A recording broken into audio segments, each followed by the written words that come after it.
Tokrat ti predstavim enega od mnogih Napoleonovih mostov v Sloveniji.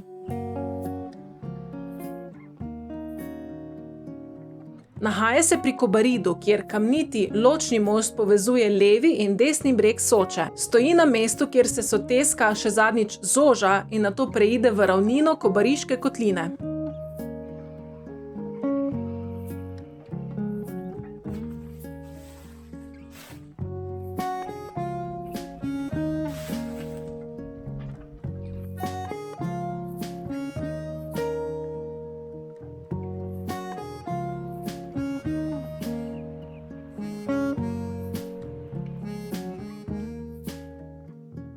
Most je stal že v srednjem veku, ko je bil pod upravo čedatskega samostana. Prvoten lesen beneški most je bil porušen leta 1616.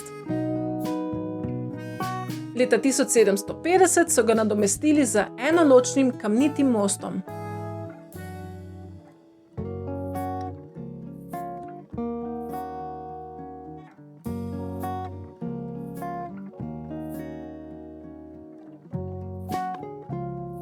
Ime Napoleonov most so mu nadeli kasneje, ko so preko njega korakale Napoleonove čete do prelaza Predel. Da bi se Napoleon kdaj približal temu mostu, ni nikjer zabeleženo. Kot sem povedala na začetku, imamo več mostov, ki so poimenovani po Napoleonu. Napiši v komentarje, katerega pa ti poznaš.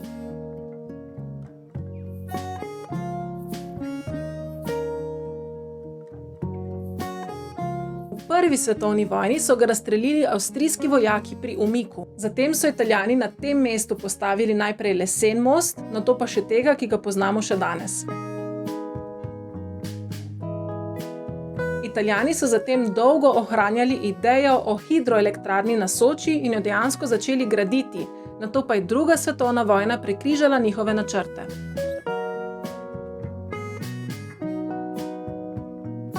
Pomembno vlogo je most odigral tudi v drugi svetovni vojni, ko so partizani na njem branili Kobariško republiko. Pri mostu so postavili 2 spominski obeležji.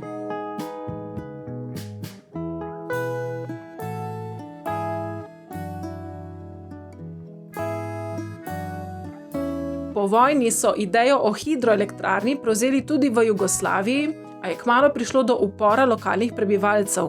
Namreč, leta 1963 se je v majhnem italijanskem naselju blizu slovenske meje zgodila katastrofa.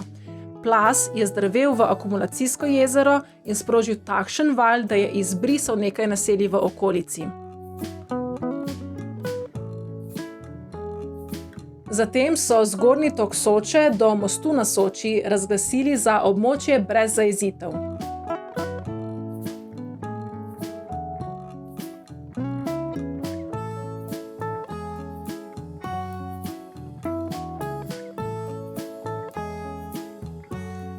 Gre torej za kamniti ločni most čez sotesko Soče, vzhodno od Kobarida in je namenjen za cestni promet. Dolg je 20 metrov in širok 8 metrov. Zdaj pa boš, da pogledaš še ta video.